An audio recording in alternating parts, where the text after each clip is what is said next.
एक भूत जैसे दिखने वाली 7 फीट की औरत उनके साइड में खड़ी उनकी तरफ देख रही है। ऐसे जगह पे, ऐसे वीराने जगह पे, ऐसे किले पे hi friends, this is Nikhil. Welcome to my new YouTube channel जिसका नाम है कहानियाँ। इस चैनल पे मैं आपको ढेर सारी कहानियाँ सुनाने वाला हूँ, ghost stories to be very specific. क्योंकि ये जो जॉनरा है, भूत प्रेत की कहानियाँ, पैरानॉर्मल इंसिडेंट्स, ये जो जॉनरा है ये बहुत ही करीबी जॉनरा है। मुझे बहुत पसंद है ये जॉनरा और मैं यकीन करता हूँ कि आप में से बहुत सारे लोगों का ये फेवरेट जॉनरा होगा। ये तो यकीन है ही कि आप सभी के जीवन में एक मेमोरी तो ऐसी रही होगी। जैसे कि हमारे बचपन में 20-25 साल पहले तभी इन्वर्टर्स इतने नहीं रहते थे, तो लाइट चली जाती थी तो अंधेरा हो जाता था और लोग इकट्ठा होते थे, अपनी अपनी घोस्ट स्टोरीज और एक्सपीरियंसेस शेयर करते थे और तभी एक अलग ही माहौल क्रिएट होता था जो कि बहुत ही एडवेंचर और थ्रिलिंग लगता था। सो वही माहौल वापस क्रिएट करने के लिए एक छोटी सी कोशिश है मेरी इस यूट्यूब चैनल के द्वारा। सो बिल्कुल वैसे ही मेरी भी एक बचपन की बहुत ही सुंदर याद है और वो याद एक जगह से भी जुड़ी है। मेरा एक गांव है जिसका नाम है परतौड़ा। ये मेरे मदर के साइड का गांव है और मेरी मदर की साइड की फैमिली काफ़ी बड़ी है और पूरे इंडिया में अलग अलग जगह पे वो सेटल हुए हैं। पर बचपन में साल में एक बार दिसंबर के महीने में सारे मेंबर्स जो है फैमिली के वो इकट्ठा होते थे एक हिल स्टेशन पे, जो कि मेरा गांव है परतौड़ा। उससे 1 घंटे दूर पर एक हिल स्टेशन है, बहुत ही खूबसूरत हिल स्टेशन है चिखलदरा। और ये प्लेस मेरे लिए स्पेशली बहुत ज़्यादा खूबसूरत है क्योंकि बहुत सारी यादें जुड़ी वहाँ पे। और वो हिल स्टेशन पे हम सब मिलते थे, जैसे कि मेरे मामा मौसी और आजी आजोबा, मेरे सिबलिंग्स, ये सब हम लोग मिलते थे। वहाँ पे गेट टुगेदर होता था हमारा, 3-4 दिन का स्टे होता था साल में एक बार। दिसंबर के महीने में बहुत ठंड होती थी, सिंगल डिजिट की ठंड होती थी वहाँ पे। और हम जो है एक बंगलो रेंट आउट करते थे और बंगलो का नाम है मिशन बंगलो। वहाँ के स्थायिक लोग या फिर विदर्भ के लोगों को ये शायद बंगलो के बारे में पता होगा। बहुत ही पुराना बंगलो है, ब्रिटिशर्स के टाइम का एंटिक बंगलो है और बहुत ही बड़ा कैंपस है उसका। और कैंपस के अंदर तक जंगल एक्सटेंड हुआ है और रात में उस कैंपस में भालू घूमते हैं। बाकी के भी जंगली जानवर घूमते हैं ऐसे लोग कहते हैं, पर हमने मतलब मैंने बचपन में भालू को उधर देखा है। वहाँ पे हम पूरा परिवार मिलकर बहुत सारी एक्टिविटीज़ करते थे, जैसे कि क्रिकेट और फुटबॉल खेलना, अंताक्षरी वगैरह। इन सब के बावजूद मेरी जो फेवरेट एक्टिविटी है जो हम सब मिलकर करते थे वो ये था कि डिनर के बाद में कैंप फायर करते थे बंगलों के जस्ट सामने। कैंप फायर के बाद जस्ट जंगल शुरू होता था वहाँ से, तो जंगल और बंगलों के बीच में मैं और मेरा पूरा परिवार हम सब इकट्ठा बैठते थे। मामा मौसी, सिबलिंग्स, आजी आजोबा, मॉम डैड, हम सब वहाँ पे इकट्ठा बैठते थे, गप्पे लड़ाते थे, बहुत मज़ा आता था। और फिर होती थी कहानियाँ शुरू, भूत प्रेतों की कहानियाँ। और वो कहानियाँ सुनते सुनते मैं अलग ही दुनिया में चला जाता था और बहुत ही अलग ही एक रोमांच और एक एडवेंचर और थ्रिल महसूस होता था उस टाइम। डर तो लगता ही था ऑब्वियसली, बट एक अलग ही थ्रिल महसूस होता था और वो याद मेरे दिमाग में बहुत ही पक्की बैठी है। और हर एक की बचपन की एक याद होती है जो उसे फिर से जीना चाहता है। अनफॉर्चुनेटली थोड़े समय बाद ये गेट टुगेदर होना बंद हो गए क्योंकि लोग अपने लाइफ में बहुत बिजी हो गए। और ये चीज़ को मैं बहुत क्रेव करता था कि यार फिर से आते साथ में और गेट टुगेदर करते हैं। इसलिए मैं जब भी गाँव जाता हूँ परतौड़ा मेरे मदर के यहाँ पे, तो ज़्यादा टाइम मैं घर पे नहीं रुकता, मैं बाइक लेके निकल जाता हूँ चिखलदरा, यही उम्मीद में कि थोड़ा भी अगर मुझे मेरी यादें जीने का मौका मिल जाए तो मुझे बहुत खुशी होगी। और इसी तरह मैं एक बार चिखलदरा के लिए निकला था। चिखलदरा पहुंच के वहाँ पे बहुत सारे पॉइंट्स घूमे मैंने। हरिकेन पॉइंट्स था, भीमकुंडा, तो ये सारे प्लेसेस में घूम रहा था। ये घूम के होने के बाद फिर मैं सनसेट देखने एक जगह पे पहुंचा। वहाँ पे एक बुज़ुर्ग आदमी अपना सेशन कर रहा था, ट्रिप कर रहा था। फिर हम दोनों साथ में ट्रिप कर रहे थे और उनकी उम्र जो थी वो 80-85 रही होगी और उनका नाम था वसंत राज। फिर ट्रिप करते करते उन्होंने मुझे एक कहानी सुनाना शुरू कर दिया और यही कहानी मैं आज आपको सुनाने वाला हूँ। कहानी बहुत ही इंटरेस्टिंग है, आशा करता हूँ कि ये कहानी आपको भी पसंद आए। तो शुरू करते हैं इस कहानी को। Once upon a time.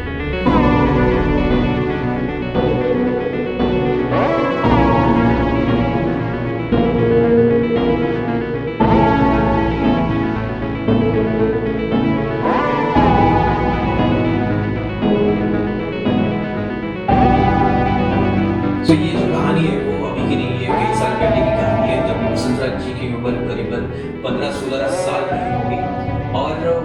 उस जमाने में चिखलदरा में एक खामोश अफवाह ये भी थी कि गाविलगढ़ के ऊपर खजाना छुपा है, जो कि किसी को अभी तक मिला नहीं है। बहुत कम लोग थे जो इस पे यकीन कर रहे थे, और उसमें से एक वसंतराज जी थे। वसंतराज जी को किसी भी बात की लालच नहीं थी कि वो खजाना मिलेगा और बहुत पैसे आएंगे, फिर वो बहुत अमीर हो जाएंगे, ये सब नहीं सोच रहे थे। बट हाँ, उनको वो चाह थी कि खजाना ढूंढ के निकाले।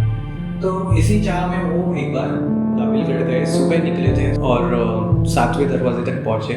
और गाविलगढ़ जो है, वो गाविलगढ़ के बारे में बता दूं कि बहुत बड़ा फोर्ट है, बहुत बड़ा किला है वो, और एक माउंटेन के ऊपर है। तो ऐसे ही खजाने की खोज में जब वसंतराज जी निकले और उस गढ़ पर गए, गाविलगढ़ पर, तो गढ़ बहुत ही बड़ा है, कम से कम 5-6 घंटे लग जाते हैं पूरे घूम के आने में, मतलब 7वें दरवाजे तक जाके आने में। और वो सुबह सुबह गए थे वहाँ पे। उन्हें नहीं पता था कि खजाना कैसे ढूंढा जाता है या कितनी कोशिश और मशक्कत लगती है खजाना ढूंढने में। उनकी नादान सोच यही थी कि किसी कोने पर एक मटका रहेगा और उस मटके पर एक कपड़ा रहेगा, और कपड़ा निकालने के बाद अंदर सोने के मोहर रहेंगे, मतलब कॉइंस। तो ऐसे नादान सोच के साथ वो खजाना ढूंढने निकल गए गाविलगढ़। पहला दरवाजा क्रॉस कर लिया, मतलब एंटर कर लिया गढ़ को। सेकंड दरवाजा क्रॉस कर लिया, हर एक कोना वो ढूंढ कर जा रहे हैं, और ऐसे करते करते वो 7वें डोर तक पहुंच गए। पर अनफॉर्चुनेटली उन्हें वहां पे कोई खजाना नहीं मिला। तो 15-16 साल के वसंतराज जी तभी निराश हो गए थोड़े। सुबह निकले थे, 7वें डोर तक पहुंचते पहुंचते दोपहर हो गई, अभी कड़ी धूप हो रही थी क्योंकि 12 बज रहे थे, सूरज सर के ऊपर था। और ऐसे धूप में उन्हें बहुत प्यास लगती। उनके पास एक बॉटल थी मिट्टी से बनी हुई, बट वो बॉटल में का जो पानी है वो खत्म हो चुका था। तो उन्होंने 6वें डोर पे एक तालाब देख के रखा था, तो वो 6वें डोर के यहाँ पे गए। वहाँ पे एक तालाब है जिसका नाम है खान तालाब। तो उस तालाब से वो अपने बॉटल, मिट्टी के बॉटल में पानी भरते हैं और थोड़ा पानी डायरेक्टली तालाब से पीते हैं। पूरा बॉटल भर के वो वहां से निकलते ही रहते, तो उनको एक कोने में कुछ चीज चमकती हुई चीज दिखती है, तो फट से वहां पे भाग के जाती है। एक कड़ा वहां पे उनको मिलता है। कड़ा लोखंड का था और थोड़ा सा जंग लगा था उस पे। तो वसंतराज जी क्या करते हैं कि वो कड़े को लेते हैं, देखते हैं और अपने हाथ में पहन लेते हैं। तो खुद के लिए समझ लेते कि यही मेरा खजाना है, और उस बात में नादानी से खुश होकर स्माइल करते हैं, बॉटल लेते हैं और निकल पड़ते हैं वापस घर की तरफ। अभी जब नीचे आ रहे थे तो उनको सारे दरवाजे क्रॉस करने पड़े। तो वो 6th के बाद 5th, 4th और तीसरा दरवाजा क्रॉस करते नीचे उतरते तीसरे दरवाजे से। तीसरे दरवाजे का नाम है किंग मोजरी दरवाजा। तो वहां पे एक जगह है जहां से लेफ्ट साइड में 7 वैलीज दिखते हैं, और राइट साइड में नजर डालते हैं तो किले में एंटर होने के लिए जो मेन रास्ता है वो वहां से नजर आता है। बट किले का जो एंट्रेंस है वो बिल्कुल नजर नहीं आता, क्योंकि एंट्रेंस के आड़ एक दीवार आती है, इसके कारण वो एंट्रेंस जो है किले का उस जगह से नहीं दिखाई देता, वो छुप जाता है। ऐसे में वहां पे वसंतराज जी को इतने वीराने में, ऐसे जगह जहाँ पे कोई इंसान नहीं दिखता दूर दूर तक, ऐसे वीराने में वसंतराज जी को एक औरत उस रास्ते पर गाविलगढ़ की तरफ चल के आते हुए नजर आती है। ये कोई साधारण बात नहीं, क्योंकि इतने वीराने में अकेली एक औरत ऐसे चल के आना। बट उससे भी ज़्यादा अनयूजुअल बात ये थी कि वो औरत दिखने में बहुत भयानक थी और बहुत बड़ी भी थी। उनकी कद जो थी वो लगभग 6.5-7 फीट की थी। वो औरत हट्टी खट्टी थी, शरीर से बहुत बड़ी थी वो औरत, और उसके लंबे काले बिखरे बाल घुटने तक आ रहे थे। बहुत गोरी थी दिखने में, काजल लगा था आंखों पर और एक बड़ा सा टीका था माथे पर। नथी पहनी थी जो दूर से चमक रही थी, और हरी रंग की साड़ी पहनी थी। और ऐसे बड़े औरत को देखकर वसंतराज जी घबरा जाते हैं, तो भी क्यूरियोसिटी के मारे वो उस औरत को देखते रहते हैं। और देखते ही देखते अचानक वो औरत जो है वसंतराज की तरफ देखती है। वसंतराज की तरफ जैसे ही वो औरत देखती है, वसंतराज जी नीचे झुक जाते हैं, छुप जाते हैं डर के मारे। और वसंतराज जी यहाँ पे डरे हुए हैं बहुत, क्योंकि ये बहुत ही अनयूजुअल है। उनको लगता है कि इतनी बड़ी औरत वीराने में अकेले में यहाँ पे दिखना नामुमकिन है, तो ये भूत हो सकती है, ऐसे उनके मन में विचार चालू थे। और बाद में फिर से ऊपर उठते हैं देखने के लिए कि वो औरत क्या कर रही है, तो देखते हैं कि वो औरत वहाँ पे है नहीं, वो वहाँ से गायब हो चुकी है। वसंतराज जी एंट्रेंस की तरफ देखने की कोशिश करते झुक के, बट एक दीवार बीच में आती जिससे एंट्रेंस कवर होता है, दीवार आड़ आती है इसलिए एंट्रेंस दिखाई नहीं देता है। तो वसंतराज जी सोच में पड़ जाते हैं कि कहीं वो औरत किले के अंदर तो नहीं आई, क्योंकि अगर अंदर आई तो उनका और उस औरत का सामना होने वाला है, क्योंकि एक ही रास्ता है आने जाने का, एक ही नैरो रास्ता है आने जाने का, बाकी इधर उधर जाने के लिए कोई जगह नहीं है। तो वसंतराज जी यहाँ पे बहुत सोच में पड़ जाते हैं, बहुत कश्मकश में पड़ जाते हैं कि अभी यहाँ से निकलना है तो निकले कैसे, क्योंकि जिस रास्ते से हम बाहर जाने वाले हैं उस रास्ते पर वो औरत हो सकती है। सोच में पड़ जाते हैं वसंतराज जी क्या करना चाहिए इस वक्त, और खुद की हिम्मत जुटाकर, खुद का साहस जुटाकर, धीरे धीरे सांस लेकर वसंतराज जी को ये कहते हैं कि वो औरत इस किले में आई ही नहीं, अगर आई भी है तो वो औरत भूत नहीं, वो इंसान है और हमें यहाँ से कुछ भी करके निकलना है। तो इसलिए फिर वसंतराज जी साहस इकट्ठा कर फिर से नीचे उतरना शुरू करते, तीसरे दरवाजे से दूसरे दरवाजे तक पहुँचते हैं। और वसंतराज जी जैसे दूसरे दरवाजे को क्रॉस करते हैं वो सामने देखते हैं 50 मीटर की दूरी पर पहला दरवाज़ा, और पहले दरवाजे से वो औरत एंटर हो रही, और अभी वो उस औरत को ठीक तरीके से देख पा रहे। और उन्होंने मुझे कहा कि इतने वीराने में ऐसी औरत इतने सारे जेवरात पहन के आई, सोने के जेवरात इतने सारे, और तभी बहुत लूटमार चलती थी, तो उनको यकीन आ गया कि ये कोई मामूली इंसान नहीं है, या ये कोई इंसान ही नहीं है, ये भूत है। ये जो औरत है ये इंसान ही, ये भूत है, ऐसा उनको यकीन आ गया। पर अब क्या करें? वसंतराज जी बहुत डर जाते हैं, पसीना पसीना हो जाते हैं, बट वसंतराज जी को काम रखने की बहुत कोशिश करते हैं अंदर से, भले ही कितने भी घबराए हुए, कितने भी फटी पड़ी हो, बट वो खुद को यही कहते हैं कि वो औरत इंसान है, भूत नहीं है। वसंत वो भूत नहीं है, वो एक इंसान है, उससे डरने की कोई ज़रूरत नहीं। हम हमारा रास्ता नाप के शांति से चले जाएंगे, किसी से डरने की ज़रूरत नहीं। वो अपने रास्ते में है, मैं अपने रास्ते में हूँ, और कोई डरने की ज़रूरत नहीं, हम घर पे जाने वाले हैं। तो ऐसे साहस जुटाकर, अंदर से भले कितने भी डरे हुए बट बाहर नहीं दिखाई दे रहे, और वैसे साहस में वो चलना शुरू कर देते हैं। चलना शुरू करते हैं तो औरत भी उनकी तरफ आती रहती है, और ये जो है वसंतराज जी वो ऑब्वियस नहीं करना चाहते कि वो औरत से डरे हुए, इसलिए इधर उधर देखते रहते हैं और ऐसे ठहरते ठहरते जैसे चल रहे हैं ऐसे चलने की कोशिश करते हैं। पर बार बार वसंतराज जी की जो आँखें हैं वो बार बार उसी औरत की तरफ जा रही है, और औरत की जो आँखें हैं वो इधर उधर नहीं दिख रही, वो कंटिन्यूसली वसंतराज जी को देख रही है और उनकी तरफ चल के आ रही है। वसंतराज जी बहुत डरे हुए, बट बाहर थोड़ा भी नहीं दिखा पा रहे कि वो डरे हुए हैं, और वसंतराज जी एकदम कैजुअली चल रहे हैं, और औरत और उनके बीच का जो फासला है वो कम होते जा रहा है। वसंतराज जी खुद को ये बोल रहे कि वो इंसान है, वो देख रही है, हमें डरने की कोई बात नहीं है, पागल औरत रहेगी, भूत नहीं होते। अभी वसंतराज जी ये सब खुद को बोल रहे हैं। ये जो सिचुएशन है वसंतराज जी का, वो थोड़ा सा फनी भी लगता है मुझे, क्योंकि अगर आप सोचिए, अगर मैं या फिर आप अगर ऐसे सिचुएशन में हो जहाँ पे एक फोर्ट है, जहाँ पे पूरा खंडर है, कोई आता जाता नहीं है, एक इंसान की आवाज़ तक आपको उधर सुनाई नहीं देगी, ऐसे फोर्ट में आप अकेले हो और सामने से ऐसी औरत चल के आ रही है जो कि भूत जैसी लग रही है, तो आप और हम क्या करेंगे? बट उन्होंने क्या किया, उन्होंने खुद को कंट्रोल किया और आगे बढ़े। फासला कम होते जा रहा है, डर बढ़ते जा रहे हैं, पसीना छूटते जा रहा है, फासला कम होते जा रहे हैं, दोनों एक दूसरे की तरफ चल के आ रहे हैं। वसंतराज जी देख रहे हैं कि वो उनके रास्ते में आ रही है। वसंतराज जी जो है और लेफ्ट जाने की कोशिश कर रहे हैं, बट एक पॉइंट के बाद लेफ्ट में दीवार लगती है उनके कंधे को, और लेफ्ट नहीं जा सकती, और दूसरी तरफ वो जो औरत आ रही है वो उनके रास्ते में आने की कोशिश कर रही है, और वसंतराज जी बहुत डरे हुए और इतने पास आ जाते हैं वो दोनों कि जस्ट क्रॉस करने ही वाले रहते हैं, और वो क्षण आ जाता है जब भी वो क्रॉस करते हैं, और जब भी क्रॉस करने वाले ही रहते हैं उतने में वो औरत के साइड में रुक जाती है। वसंतराज जी को कोई भी इंटेंशन नहीं रहता है कि वो वहाँ पे रुके, या कोई भी चाह नहीं रहती कि वो वहाँ पे रुके, क्योंकि वो औरत रुक गई, वो तो निकलना चाहते थे, बट डर के मारे उनके पाँव जो है ज़मीन पर गड़ चुके थे और फ्रीज हो चुके थे, और वो खुद हिल नहीं पा रहे थे। वसंतराज जी डर के मारे वहाँ पे फ्रीज हो गए। एक भूत जैसे दिखने वाली 7 फीट की औरत उनके साइड में खड़ी उनकी तरफ देख रही है, ऐसे जगह पे, ऐसे वीराने जगह पे, ऐसे किले पे जहाँ पे दूर दूर तक इंसानों का कोई नाता नहीं है। बहुत डरे हुए थे। अब उनका डर जो है वो स्वाभाविक हो रहा था, वो ऑब्वियस हो रहा था उनके चेहरे पर, क्योंकि उनके हाथ कांप रहे थे, उनके हाथ में एक पानी की बोतल है, वो कांप रहे थे। और ना चाहते हुए भी वसंतराज जी डर डर के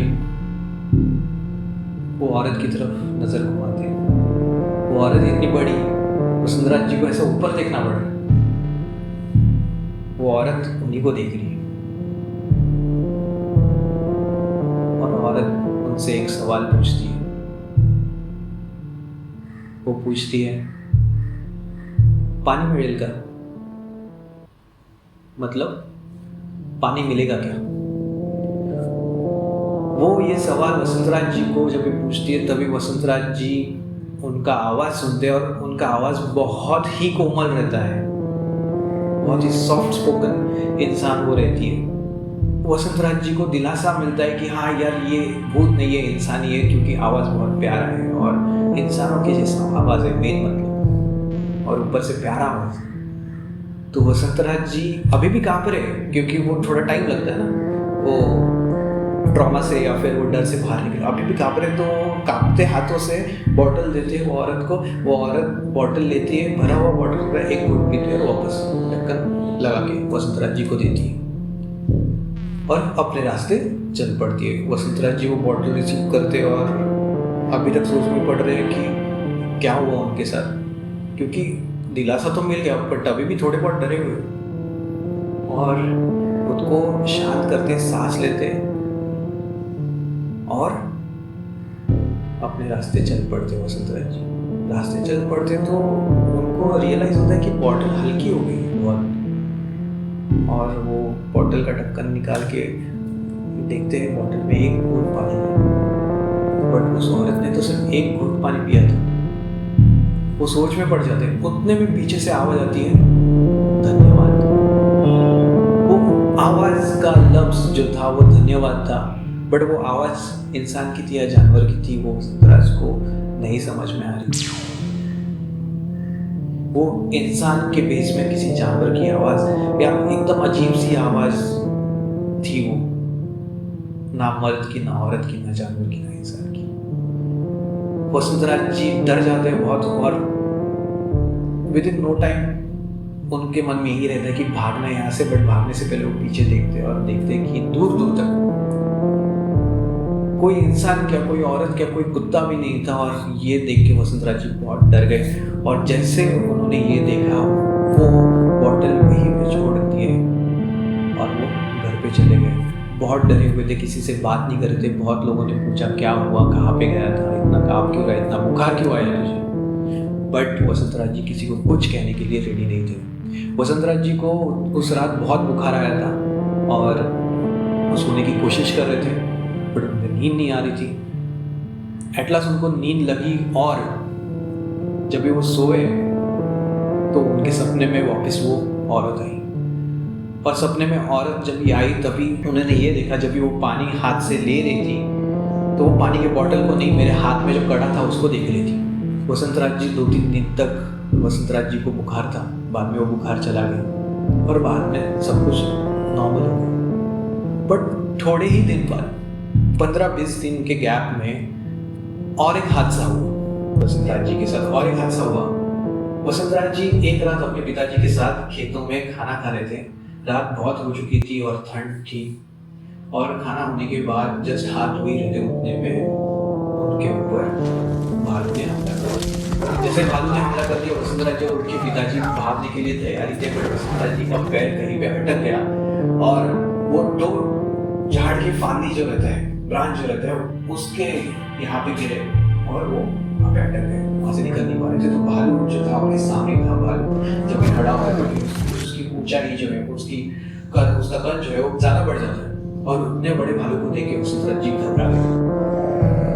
वसंतराज जी घबरा गए और भालू एक तो पंजा मारता है या फिर अपने दांत स्किन पे घुसेड़ के स्किन उधेड़ देता है। तो वैसे ही भालू ने क्या किया कि अपना जबड़ा खोला और वसुंधरा जी के मुंडी के यहाँ पे अपने जबड़ा फंसाने ही वाला था।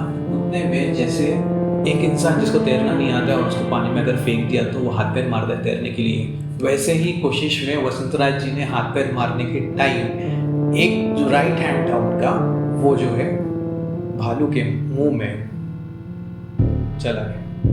भालू का जबड़ा खुला था, राइट हैंड भालू के जबड़े में चला गया। भालू का जो जबड़ा है वो वसुंधरा जी के राइट हैंड को जकड़ने वाला था, चबाने वाला था। उतने में फॉर्चुनेटली भालू के जो दांत थे, नुकीले दांत, वो कड़े में अटक गए। कड़े में अटके तो ऐसे अटके कि भालू उस कड़े को अपने दांत से छुड़ा भी नहीं पा रहा है, जो जबड़ा है वो बंद भी नहीं कर पा रहा है। तो उस कड़े के वजह से वसुंधरा जी का हाथ बच जाता है। और आगे ये होता है कि भालू जो है वो विगरसली अपना मुंह हिलाता है, तो वसुंधरा जी का जो हाथ है वो उसके जबड़े से बाहर निकलता है। थोड़ी जख्म होती है हाथ को ऑब्वियसली। वो सिचुएशन में वसुंधरा जी के हाथ एक लेफ्ट में एक पत्थर लगता है। वो कुछ सोचे समझे बगैर वो पत्थर लेते हैं और भालू के चेहरे पे या मुंह पे मारते हैं। जैसे भालू के मुंह पे मारते हैं, भालू गुस्सा हो जाता है और भालू एक पंजा लेता है और वसुंधरा जी के सर पे मारता है। वसुंधरा जी वहीं पे गिर जाते हैं और भालू भाग जाता है।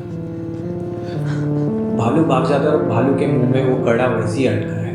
भालू कड़ा लेकर भाग जाता है। तो वसुंधरा जी ने मुझे ये स्टोरी सुनाई और स्टोरी का अंत सुन के मैं हैरान हो गया था। वसुंधरा जी ने मुझे देखा, तभी सनसेट का टाइम था, मेरी आंखों पे सूरज की रोशनी आ रही थी और वसुंधरा जी मेरे आंखों में देख रहे थे तभी। और मुझे ऐसा लग रहा था कि वो मेरे मन में और मेरे दिमाग में जो बात चालू है वो ईजिली पढ़ पा रहे और मैं छुपा नहीं पा रहा हूँ। कितने भी मैं आँख चुराने की कोशिश करूँ, ऐसा लग रहा था कि मैं हिप्नोटाइज हो गया हूँ क्या उनसे, क्योंकि मैं कितने भी खुद से आँख चुराने की कोशिश करूँ तो भी मेरी आँखें बार बार वसुंधरा जी की आँखों से ही चिपक रही है और वो पढ़ रहे हैं। और वो उन्होंने मुझे कहा कि मुझे पता है तुम क्या सोच रहे हो, कि तुम ये सोच रहे हो कि ये जो मैंने कहानी सुनाई वो झूठी है। उन्होंने एक स्मोक दिया मुझे, ऐसे हंसे, और जो गाँव की टोपी उन्होंने पहनी थी वो निकाली और मैंने देखा कि उनका 1/3 ऑफ जो सर है वो नहीं है, स्कल है ही नहीं वहाँ पे, स्किन ऐसी लटक रही है। जब मैंने वो देखा, अभी थोड़े टाइम के लिए मुझे ऐसा लगा कि क्या मैं इतना देर भूत से बात कर रहा था, क्योंकि मैं डर गया था कि कहीं ये भूत नहीं है ना, बट वो भूत नहीं, वो इंसान ही थे।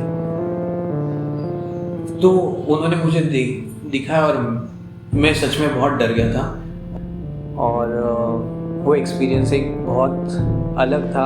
और जैसे उन्होंने मेरा एक्सप्रेशन देखा, वो समझ गए कि मैं डर गया और वो हंसने लग गए और फिर से अपनी टोपी पहन ली। उसने कहा कि डरो मत, ये भालू ने जब हमला किया था तभी से ये है। तो ये जो कहानी थी, ये एक्सपीरियंस था मेरे लिए। और एक बात कहूँ दोस्तों, जैसे ये कहानी अंत होती है तो इस अंत के साथ कई सारे सवाल जन्म लेती हैं। जैसे कि क्या काबिलगढ़ पर सच में कोई खजाना है? उस गढ़ पर दिखी औरत क्या उस खजाने की रखवाली कर रही थी? क्या वो मामूली सा लोहे का कड़ा खजाने का कोई हिस्सा था? क्या वो भालू उस रात खेतों में उस कड़े को लेने आया था? कहानी तो ख़त्म हो गई, लेकिन ऐसे सवाल आज भी चिखलदरा में जिंदा है। अगर आपको ये कहानी पसंद आई और अगर आपको ऐसे ही कहानियाँ और सुनने का मन है तो कृपया करके सब्सक्राइब कीजिए। नीचे जो लाल बटन दिख रहा है उस पर सिर्फ क्लिक करना है, ज़्यादा मेहनत नहीं है, सिर्फ एक क्लिक करना है। आपके लिए ज़्यादा मेहनत नहीं है, बट मेरे लिए वो बहुत बड़ा मोटिवेशन है, क्योंकि ये जो हमारे YouTube का नया चैनल है कहानियाँ बाय निखिल, इस नए चैनल के लिए हमें आपका ढेर सारा प्यार और बहुत सारे सब्सक्राइबर्स लगने वाले हैं। तो प्लीज़ सब्सक्राइब और आपके फ्रेंड्स के साथ शेयर भी ज़रूर कीजिएगा अगर आपको ये कहानी पसंद आई और आप अपने दोस्तों को भी ये कहानी सुनाना चाहते हैं। Thank you so much. Next video में जल्दी ही मिलते हैं नेक्स्ट वीक। तब तक के लिए गुड बाय, गॉड ब्लेस।